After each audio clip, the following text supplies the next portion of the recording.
Today, Thomas Shelby is done. Nearly got fucking everything! Today, we judge whether Thomas Shelby is destined for heaven or hell.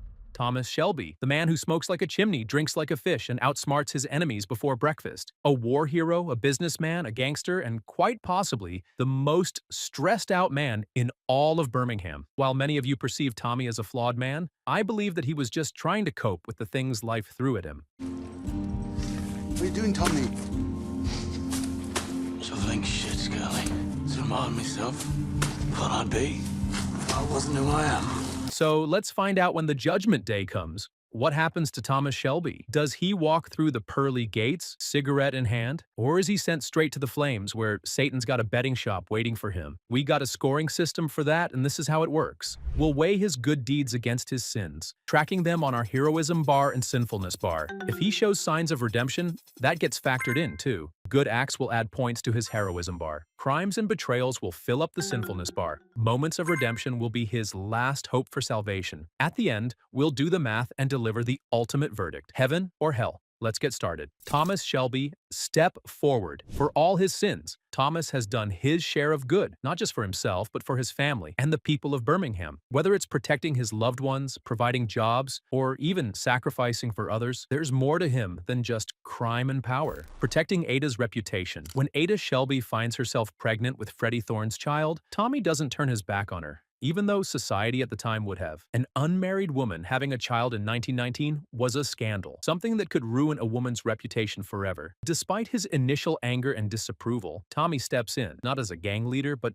as a brother, ensuring she's taken care of financially and protected from judgment. He doesn't always show it, but deep down, family means everything to him. No matter how much they fight, when it truly matters, Tommy Shelby stands by his own, even if he doesn't say it out loud.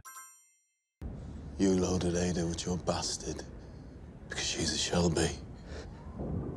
You thought it'd mean you'd be somebody. I won't let you fuck up my sister's life for your cause. Sparing Danny Whiz-Bang's life. Danny Whiz-Bang, a fellow war veteran, kills a man in a fit of paranoia caused by severe PTSD, a wound from the war that never truly healed. The brothers of the deceased Italian demand his execution. Rules are rules, and a mistake like that can't go unpunished. But Tommy, a soldier himself, knows the weight of war, the way it leaves men haunted, lost, and unpredictable. Instead of following gang law, he fakes Danny's death and secretly sends him to London for a fresh start. Well, I mean, in a world where men like them are discarded the moment they stop being useful, Tommy definitely does something rare. He spares a man who would have never stood a chance otherwise. Helping Arthur overcome his addiction. Arthur Shelby's battle with addiction nearly destroys him, but Tommy refuses to let his brother fall apart. When opium takes hold of Arthur, leaving him unstable and broken, Thomas stays by his side. He tracks down the Chinese suppliers, seizes their remaining stock, and throws it into the canal, cutting off Arthur's access to the drug. But he doesn't stop there. Knowing Arthur needs more than just forceful intervention, Tommy brings Duke into the family, hoping that a stronger bond will give Arthur another reason to fight his demons. Providing jobs and stability in Birmingham, Tommy's business empire isn't just about money and power. It's about control, survival, and making sure the people of Birmingham don't starve. As he expands the Peaky Blinders operations, he builds factories, betting shops, and political connections, creating jobs for hundreds of working-class men and women. During an era where the government doesn't care about the poor, Tommy is there, a man who understands struggle. Because for him, there is no peace unless the working man's life gets a little bit better. Rescuing his son from Father Hughes. When Father Hughes and the Economic League kidnap Tommy's son, Charles, they make one mistake. They assume Tommy will break, but Shelby never begs. Instead, Tommy outsmarts them at their own game, planning a dangerous rescue mission. He cuts a deal with Alfie Solomons for information, manipulates his enemies into lowering their guard, and when the moment is right, he strikes. He single-handedly takes down Hughes, rescues his son, and reminds everyone that when you threaten his family, you're already dead. Avenging his brother John Shelby. In the 4th season of Peaky Blinders, when Luca Changretta and his men come after the Shelbys, they don't just want to fight, they want revenge. And they make that clear when they gun down John Shelby right outside his own home. It's brutal, and for Tommy, it's war. Now, I've seen Thomas Shelby angry before, but this is different. This isn't just about business, it's personal. He doesn't just want to win, he wants to make them suffer. But anyway, he isn't reckless. He doesn't pull up with guns and men. He plays the long game. He calls in Aberama Gold, a man who knows how to get revenge the right way, and together, they set the stage for Changreta's downfall. One by one, the Italians start falling, their power crumbles, and by the time Tommy's done, Luca Changreta is just another name crossed off the list. Fighting in World War I and leading his men. Before rising to power in Birmingham's underworld, Thomas Shelby served as a sergeant major in World War I, leading a tunneling company through the brutal trenches of France. His role involved digging tunnels beneath enemy lines, a perilous task that demanded unwavering courage and leadership. These experiences left him with deep psychological scars, manifesting as post-traumatic stress disorder, PTSD, which haunts him throughout the series. Despite the trauma, Tommy's commitment to his men never wavered. He led them with distinction, earning medals, though he later discarded them, symbolizing his disillusionment with the war and its aftermath.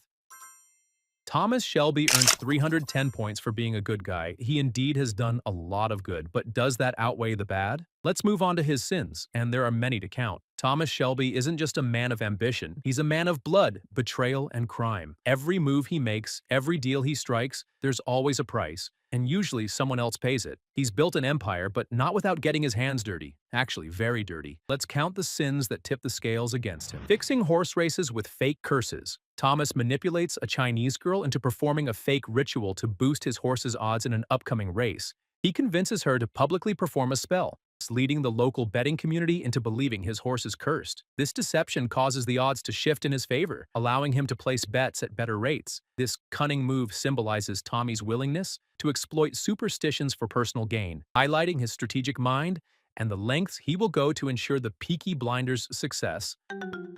Cheating in business deals. Tommy Shelby doesn't believe in fair play, he believes in winning. At every step he takes, he proves just how far he'll go to stay ahead. When dealing with the Fenian Brotherhood, backed by Major Campbell and the Crown, he refuses their offer at first, but not because he's scared. No, Tommy never walks away from a deal, he always manages to twist it in his favor. After some smooth negotiation and manipulation, he agrees on his terms, making sure he's the one who comes out on top. But that's not all. He also strategizes a brutal attack on Sudbini's club, crippling his competition and expanding the Peaky Blinders' power in London. One moment, you think you're doing business with him. The next, he's taken everything from you. That's how Tommy operates. If you're not useful to him, you don't just get cut off, you get crushed. Ordering the execution of a journalist. Political power comes at a cost, and for Thomas Shelby, that cost is often measured in lives. When journalist Michael Levitt starts digging too deep, exposing truths that could ruin everything, Tommy does what he does best. He eliminates the problem. No warnings, no second chances. Just a simple order, given without hesitation. Levitt was just a man doing his job, but in Tommy's world, curiosity gets you killed. It's calculated, brutal, and tells you everything you need to know about who he has become. This isn't just business anymore. This is a man who has stopped caring about the difference between strategy and murder. Plus 50 points. Thomas Shelby's many affairs. Commitments issues was a part of Tommy's life. His reasons aren't always about love or lust. Sometimes it's business, sometimes it's escape. With Tatiana Petrovna, it's reckless and wild, tied to risky deals. With May Carlton, it's charm and convenience, mixing personal pleasure with business.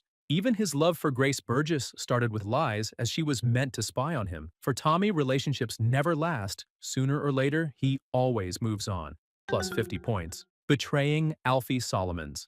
Alfie Solomons and Tommy were never just friends. They were rivals who happened to need each other. They'd go from making deals to plotting each other's downfall in no time. But even by their standards, this betrayal was different. Tommy tracks Alfie down to a quiet beach, gun in hand. He's not angry, not even surprised, just tired of the games. And Alfie already knows he's dying anyway, and if he has to go, he'd rather it be by Tommy's hand than a disease that makes him weak. But that doesn't change the fact that Tommy pulls the trigger, putting a bullet in the one man who truly understood him. Sure, Alfie saw it coming, but still, shooting your only true equal? That's ice cold. Plus 50 points. Plotting the assassination of Oswald Mosley. Thomas Shelby is a man deeply involved in the political landscape of his time. When he sees Oswald Mosley, a charismatic leader with dangerous fascist ideologies, rising to power, Tommy decides to take matters into his own hands. He meticulously plans Mosley's assassination, believing it's not just a personal disagreement, but a necessary act to protect the country from an emerging threat. The plan is bold and full of risk, involving recruiting old comrades like Barney Thomason, a skilled sniper from his wartime days.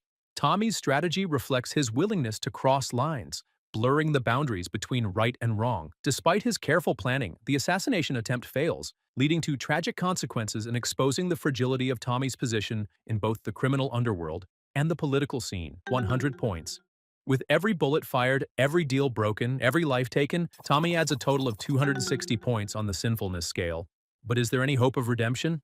Time to find out. For a man like Thomas Shelby, redemption isn't easy. He's ruthless, calculated, and often chooses power over morality. But beneath the ambition and bloodshed, there are moments, small, fleeting moments, where he tries to be something more than a criminal. Does he truly regret his sins? Has he done enough to redeem himself? Let us find out. Regretting Grace's death. If there's one thing Thomas Shelby can't escape, it's the weight of Grace's death. In Season 3, Tommy gives Grace a sapphire, a gift meant to symbolize their new life together. But when she's shot dead at a charity event, everything changes. No matter how much power he gains, the guilt follows him everywhere. He later learns that the sapphire may have been cursed. And from that moment on, he can't shake the thought that he put the woman he loved in danger. Driven by his regret, he tries to be a better man. He pulls back from reckless decisions, shows more caution, and for a brief moment, he attempts to be a better father to Charlie. He even buys a house in the countryside, hoping to raise his son away from the bloodshed. My fucking wife took a bullet meant for me!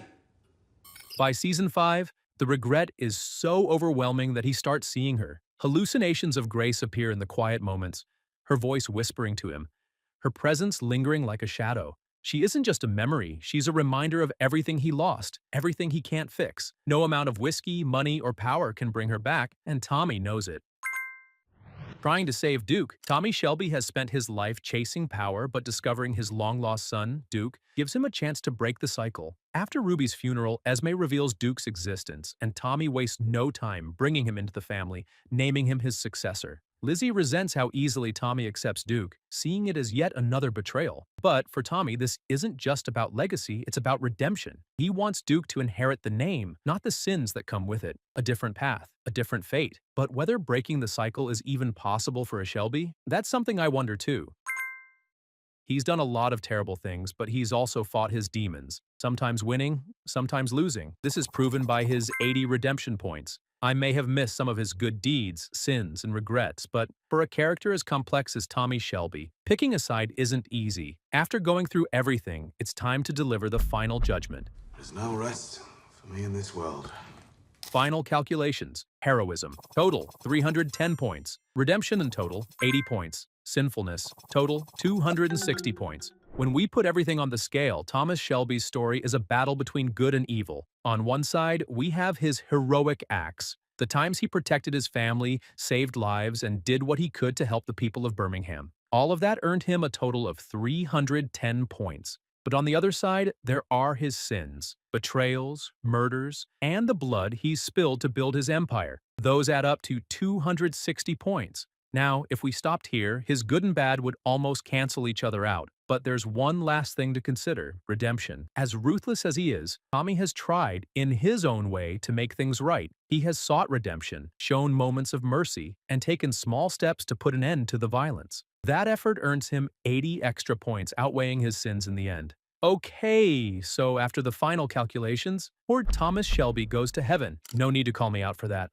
No f***ing fighting! I'll explain. Despite everything, the violence, the crime, the betrayals, Tommy tried to change. He was never just a power-hungry gangster. He was a soldier, a leader, a man haunted by his past. He protected his family, helped his people, and in the end, tried to fix his mistakes. What do you think? Does he deserve heaven? That's up for debate. Let me know in the comments. Don't forget to like, subscribe, and ring the bell for more epic judgments.